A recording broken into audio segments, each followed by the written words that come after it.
Today I'm in Florida to meet a young drummer who's about to turn 100.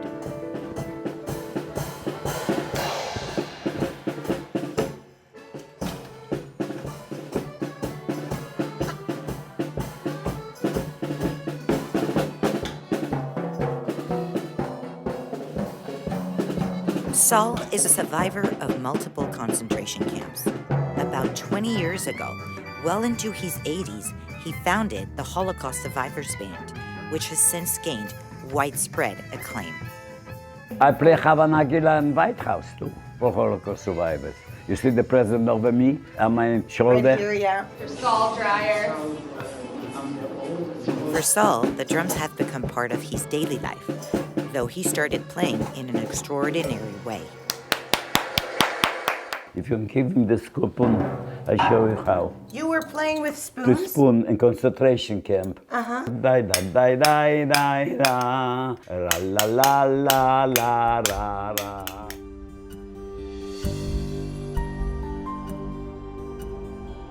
I went to the public school with Jews, non-Jews, you know.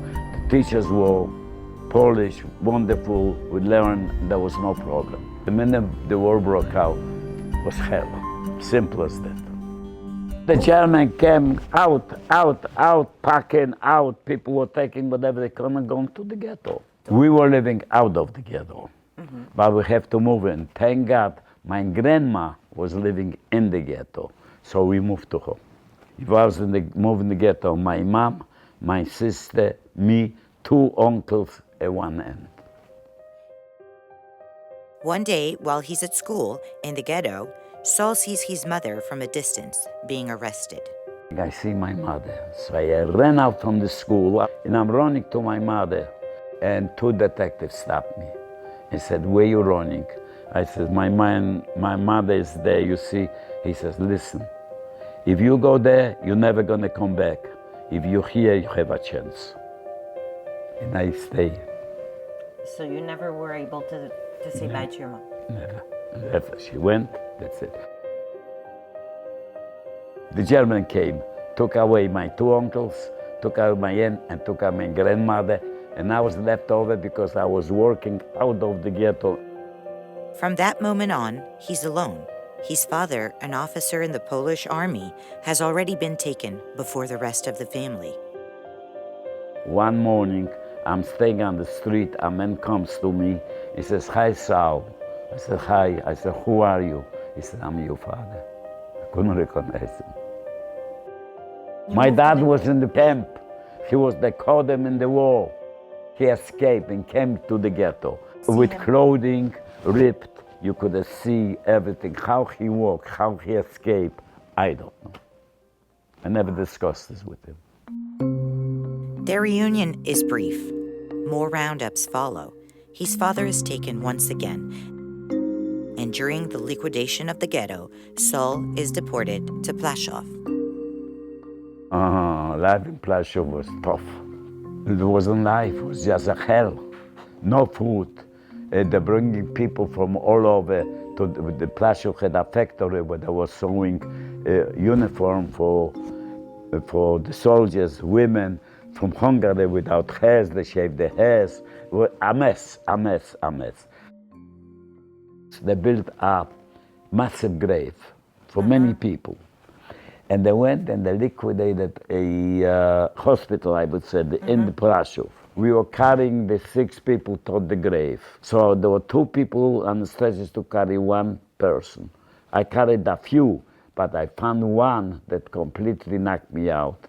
As older man, he was sick, and they were beating him, and he was yelling the whole time. We walked to the grave to dump him, and used to shoot him in the grave, this commander.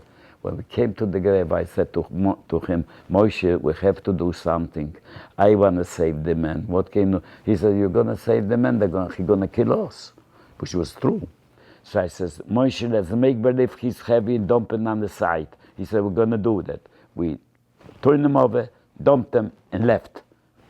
Till today, I don't know if I saved the man, if he was alive, or they shoot him. I don't know. Since then, I told myself, I have to live I have to live, I have to live. But how I will survive, I don't know. So how long did you stay in Płaszów? 1941 to 1943. But I was lucky. Schindler came and made a deal with ghetto, with the commander, and took away about 2,000 Jews to his factory and to his concentration camp. Schindler had a concentration camp too. But Schindler was over a year, and then they took us away to different concentration camp. He's later transferred through several camps, Gusen, Mauthausen, then sent to forced labor in Linz. When I was working in Linz, I was getting paid by cigarettes. I had a foreman there from Czechoslovakia. He said, if you're gonna give me a cigarette, I'm gonna give you a little bread. He saved me because, first of all, he didn't send me to bring the big cans with soup up, and then he hauled me to the back. When the soup was consumed already on top, I had the bottom. Okay, because it was richer. A little richer. There were Italian, there were Greeks, there were Russian, there were Polish prisoners like me from the whole Europe. They were doing business. I sell you this for cigarettes, like this. And I had cigarettes, so somehow I survived. I was lucky, I survived. Saul remembers the chaos of liberation, which began for him inside the factory where he was working. The factory was bombed, and I was wounded. The finger was hanging, it was wet, from blood. I haven't got too much blood. Eventually, the commander of the concentration camp was afraid he's gonna get killed by Hitler, and he took us on a Pilplatz, and we were walking straight out of the concentration camp under the guns. On the way, I see American tanks with jeeps, with everything staying lined up, and I see a man with a red cross. He take me to the hospital and get surgery and everything. He took some pictures of me, gave it to me, and they left. After the war, he finds himself in a displaced person camp in Italy, where he stays for 5 years. I had friends, girls. Look, it was life. After the war, we swam. I could jump from my window into the water. So I had a wonderful life. I was recuperating. I played soccer. I worked for the Jewish Office for Immigration. I did a lot of things.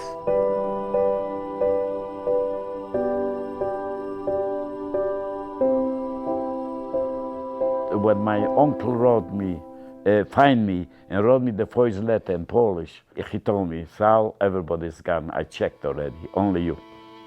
So your mom, your dad, your sister? Finish, no discussion. And my mother went to Majdanek. My father with the rest of the family all went to Belgium.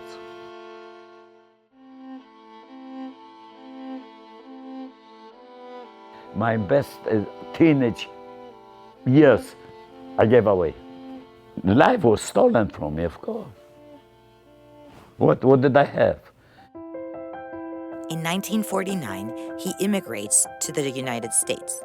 He marries his wife, also a survivor, and together they build a family. And I met my wife. I have 4 children. I have 8 great children. I built a family. I built a future. We didn't talk to the children about it. One day, the Spielberg Shoah Foundation? They were filming me. Oh. Yeah, my house. Spielberg by my whole spiel. And children were in the house and they find out. That's how they found out? Yeah.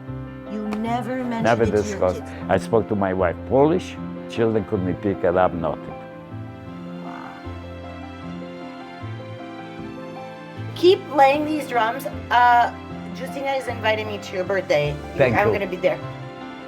Be well. Bye, thank you. Bye-bye.